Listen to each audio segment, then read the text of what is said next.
Mangwanani akanaka vedare tinokugamuchirai zvekare kune chimwe chirongwa pano paZim, Facebook Secrets and Confessions. Tadzoka zvekare nemamwe mamessages. Regei tibva tapinda mumamessages edu atadzoka takakubatirai. Hanzi mukomana makadii. Can you please post my story but please hide my identity. Inini ndiri mukadzi ane 27 years. Nyaya yangu zvezere yakamira sekudai. Mukomanashi inini ndainge ndiri pfambi kana kuti hure ndiwo hwainge huri upenyu hwangu. Ndakakurira kumusha ndokubva ndazouya muHarare. Ndakati ndava muHarare paya ndokubva ndazowana hangu basa rehouse girl, saka ndakabva ndazoita mukomana wangu. Mukudanana imomo inini nemukomana wangu tainge tava kutosangana zvedu pabonde ndokubva azondimitisa ndokubva ndamuudza kuti nyaya yavapo panapa ndeyekuti inini ndava nepamuviri. Ndipo paakabva azobuda pachena mukomanashi. Ndakarwadziwa, handisati ndamborwadziwa muupenyu hwangu sekurwadziwa kwandakaitwa musi iwowo. Ende pacho paakandiudza mukoma haana kana kumbogara andiudza zvainge zviine tsitsi mukati, because akabva ati, saka uchazvifambisa sei, because inini ndine mukadzi, are you willing kuti unge uchizoenda pabarika? Ndakarwadziwa mukoma, ndakaita kunzwa hana yangu ichitsemuka nepakati, because pose apa paainge achisangana neni pabonde asingadi kushandisa dziviriro, zvinhu zvandaigara ndichingomubvunza kuti naisha tarirawo nezvese izvi zvauri kuita, ko kana ukandimitisa hauzondirwadzisi here? But iye ainge achingoti ndingagorwadzisa munhu akanaka kudai kuti ndinenge ndashayei pauri. Handiti ndiri kutoda kutoti ndinge ndichikutora kuti unge uchizoita mukadzi wangu, ndoda kuti unge uchiita mukadzi wangu.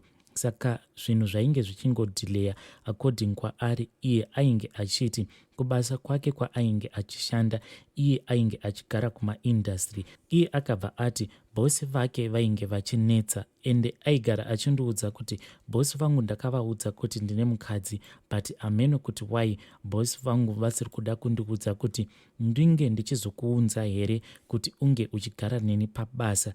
But pane dzimwe nguva dzandainge ndichitomboenda kumaindastry ikoko kwaainge achigara, but kumba kwacho kwaainge achiti ndo kumba kwake mukoma. Iye ainge asingagari pabasa pavo, but ameno kuti aizvifambisa sei.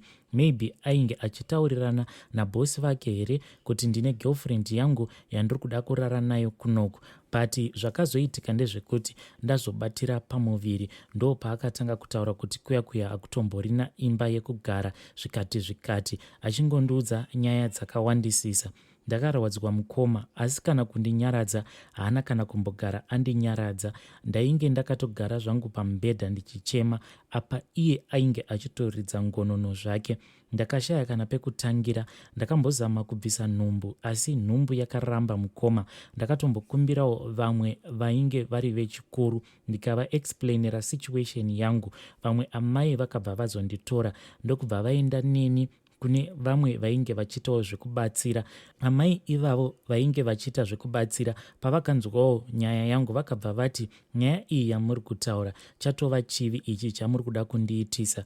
But zvakangofanana, because izvezvizvi nesituation yako yauri kutaura kuti kumusha uko kwawakabva hakuna kana chiriko, apa pabasa pacho pauri kushanda vanhu vacho vanonetsa, havafi vakabvuma kuti unge uchishanda iwe wakazvitakura kudai. Saka zviri nani kuti ndinge ndichingokubatsira, because kubatsira kwandinenge ndatokuita kunyange Mwari vanenge vachitoona kuti ndakuyambutsa, ndakubvisa mumoto. Madzimai vaya vakabva vandibatsira kuti ndinge ndichizama kubvisa pamuviri, but mukoma kunyange zvose zvavakandipa kuti nhumbu iyoyo inge ichibva yakaramba zvamuchose. Vakabva vati izvi zvine chirevo, ukaona nhumbu yaramba kubva nezvose izvi zvandakupa zvinoreva kuti nhumbu iyi haifaniri kuti inge ichibviswa, because ukaramba uchingozama kuda kubvisa nhumbu iyi inokwanisa kuzotora newe wacho iwewe.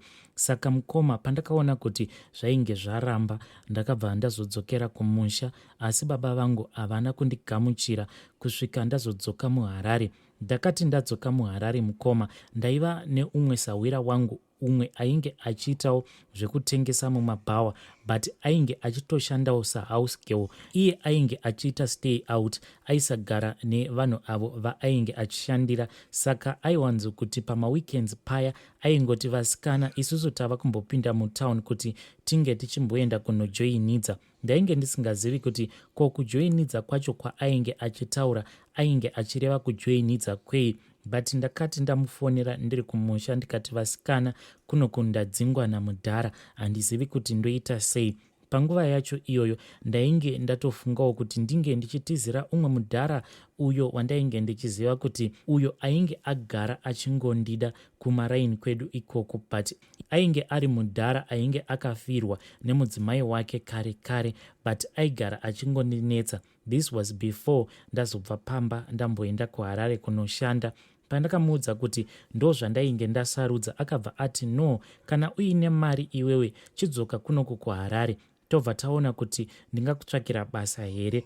Pandakadzoka kuHarare mukomanashi, handina kuziva kuti basa racho randainge ndichinzi ndiri kuda kutsvakirwa rainge ritori basa rekupinda mubhawa.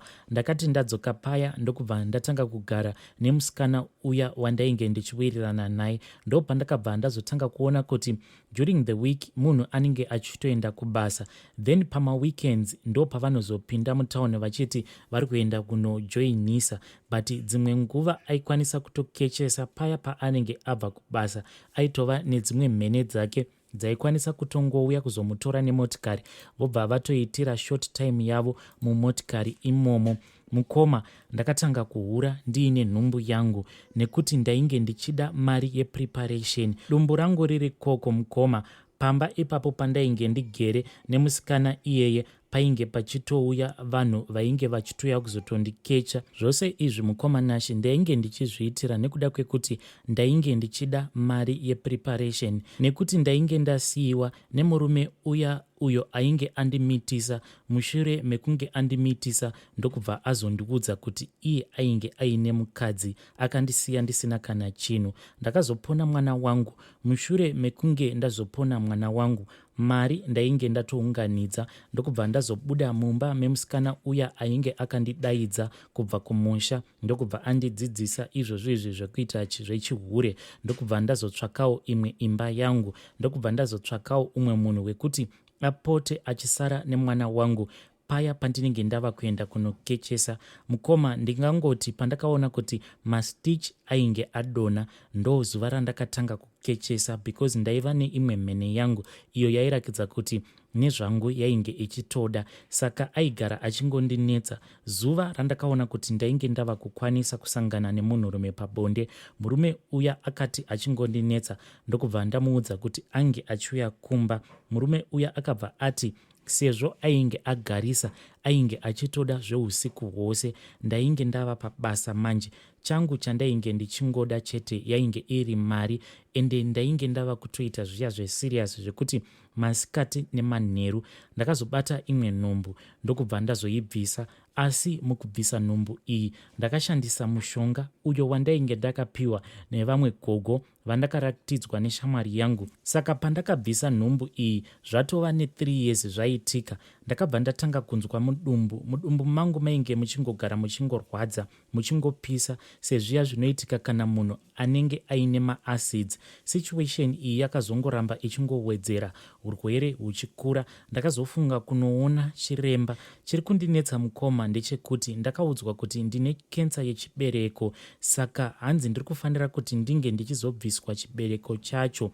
Mukoma, zvinhu izvi zviri kugara zvichingondishungurudza mupfungwa. I don't know kuti zvinhu izvi zvandakaita zvingava zviri connected here nekuti ndinge ndichizoitawo kensa. Zvinhu zvekuti zviri kundinetsa kuti kubvisa kwandakangoita nhumbu ka1 ikako ndobva ndatonzi ndaita kensa. Hongu kumashure uko ndakatombozama kuti ndinge ndichibvisa nhumbu pamwana wangu uyu wekutanga, but handichazivi kuti kubvisa kwandakazoita nhumbu zvinganzi zvatova connected here nekensa iyi yandakazonzi ndinayo kuchipatara.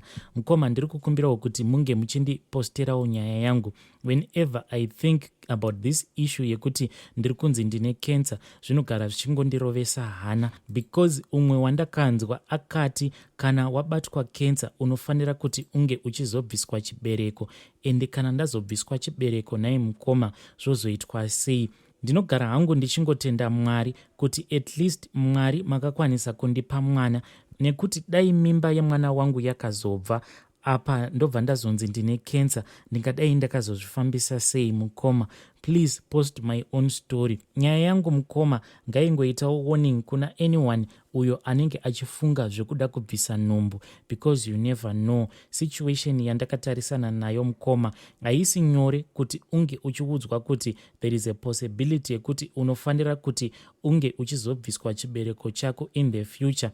Apa nezera rangu mukoma ndinogara ndichingofunga kuti right now ko kana ndikazosangana nemurume uyo anenge achiti ari kuda kuzondiwana, because basa iri randiri kuita mukoma harisi nyore, kuti almost each and every day unogara uchingosangana nevarume vakasiyana-siyana. Zvinhu zvekuti kana ndega ndinototarisirawo kuti mune ramangwana rangu ndinofanira kuti ndinge ndichizosiyana nebasa iri randiri kuita, asi ndiri munhuwo wekuti ndine nhamo yangu yandakatarisana nayo, ndosaka ndiri kuramba ndichingoshingirira pabasa iri randiri kuita rechihure. But zvinhu zvandinogara ndichingofunga kuti right, kana zuva racho rikazosvika iro randichazoti ndaneta, handichadi kuita izvi zvechipfambi, ko ndikazosangana nemurume, maybe ndichazosangana nemurume uyo anenge asina kana mwana, murume iyeye obva andiudza kuti anenge achindida. Kana ndikazopinda naye mumarriage murume uyu, zvino akati anoda mwana wacho ndichazomupa sei? Because vanhu vari kundiudza kuti kana uine kensa yechibereko kuzoguma kwazvo hanzi hunge wazotobviswa chibereko chacho mukoma. Kana kuinewo vakadzi vakamborwara nechirwere icho chichi chekuti vanonzi vane kensa yechibereko, kana variko vakakwanisa kuzopora, please ndiziviseiwo, because pari zvino mukoma kana tarisiro handitomborina. Please ndiri kukumbirawo kuti munge muchindiposterawo nyaya yangu kune vedare. Ndichange ndichiteerera ndichitevedzerawo macomments evamwe kana ndikazonzwawo nyaya yangu yava kuverengwa. Please ndiposterewo nyaya yangu mukoma Nashi. Vedare ndo meseji yandakatumidzirwa ichibva kuna vahanzvadzi vedu. Zvakangooma hazvo vedu we. Please ngatitaureiwo navo mucomment section. Regei tibva taenda panyaya yedu inotevera. Nyaya yedu inotevera yakamira sekudai so. Hanzi makadii zvenyu mukoma Nashi, chitupa changu isai muhapwa. Inini ndiri mukadzi uye ndiri kurarama ndiine guilty mumwoyo mangu nezvandakaita maid wangu kare. Ndakashandirwa nemusikana uyu mugore ra2012. Ainge ari munhu ainge ari bhoo mukoma Nashi. Munhu uyu ndainge ndichimusiya nevana vangu. Ndaigona kugara ndisipo sometimes kwe3 months, but aisara nemurume wangu nevana vangu zvakanaka. Ndakazoudzwa nemakuhwa kuti iye ainge ava kufambidzana nemurume wangu. Izvi ndakazviudzwa naamai vangu, asi chainge chisiri chokwadi. Ndakazotozviziva kuti chainge chisiri chokwadi iko zvino ndaudzwa neumwe mubatsiri kuti amai vangu vainge vakangomuvenga, asi zvese zvavainge vakandiudza chainge chisimbori chokwadi. Ndakati ndaudzwa naamai nekurwadziwa, ndakabva ndazotora paint ramaid wangu ndikabva ndanorigadzira kun'anga kuti asaita mwana zvamuchose mukoma Nashi. Ndapedza izvi ndakabva ndazongomudzinga pamba pangu, izvo zvainge zvisina kana notice, asi handina kumuudza izvo zvandainge ndamuita. Mukoma Nashi musikana uyu akabva aroorwa, ende pari zvino ari kuBotswana uye haana kana mwana. Chinonyanya kundidzimba mwoyo ndechekuti musikana uyu anogara achingotaura neni paFacebook, ende anogara achingotaura iye achiti, mama ndanzwa nekungokwira nekudzika kuti ndikwanise kubata mwana, asi mama zviri kuramba. Anogara achingoti, nhai mama, ikoko hamunawo munhu wamunoziva here anokwanisa kundibatsira? Akati imba yava kutoda kutoparara nekuda kwekuti iye haasi kukwanisa kupa murume wake mwana. ende paakandiudza izvozvo zvekuti imba yake yava kutoda kutoparara, zvinhu zvekuti zvakabva zvandidya mwoyo. Amai ndakavaudza vakabva vati inini ndainge ndisingangomufariri, plus iwewe wainge usingagari uri pamba, saka ndaida kuchengetedza imba yemwana wangu. Ndainge ndisingadi kuti ange achizodanana nemurume wako. Ndakati mama, ndiri kukumbirawo kuti munge muchindibatsirawo kana kuinewo kwamunoziva kuti akwanise kusunungurwa abatewo mwana. Asi amai vakabva vati iwewe chingosiyana naye, ihama yako here, ngaasimbe kufamba anoita mwana. Ndinogara ndichingorwadziwa mukomanashe kuti ndinge ndichimuudza. Ndava kutyira kuti anokwanisa kuzondisvitsa kupi, ende kana akazoudza hama dzake ndinenge ndozoita sei. Please ndibatsireiwo mukomanashe. Maybe kana ndikagara ndamuudza anokwanisa kuzondifambira kuti imbawo yangu inge ichizoparara. Penti racho randakagadzira mukoma, miko dzacho ndakati ndapedza kudziita, ndakabva ndangoona kuti penti iri there was no need yekuti rirambe riri mumba mangu. Ndakabva ndangotoripisa, ende zvinhu izvi ndakazviita kare kare, uye kuti ange achizopona raitoda penti iroro riripo. Ende panguva yacho mukoma, nekudawo kwehasha dzekufunga kuti maid wangu ainge anditorera mwana, ndakabva ndazongoripisa. Ndingaita sei kuti mwana uyu ange achiyambuka ende iye haatombozivi kuti ndini muroyi wake? Ndasvika pakushaya hope nekuda kwenyaya iyi. Please assist me mukoma. Hey vedare, ndo meseji yandakatumidzirwa ichibva kuna mama avo. Zvakangooma hazvo vedu we. Please ndiri kukumbirawo kuti kana kuinewo vanokwanisa kuzvigona, hanzi miko dzacho dzainge dzakanzi kana penti iri risipo mwana uyu haakwanise kusunungurwa. Please ngatibatsireiwo mama ava vakwanise kusunungura mwana uyu. Zvakangooma hazvo vedu we. Vedare ndo mamessages andanga ndakakubatirai. Ngatisanganei zvekare mune zvimwe zvirongwa zvinotevera.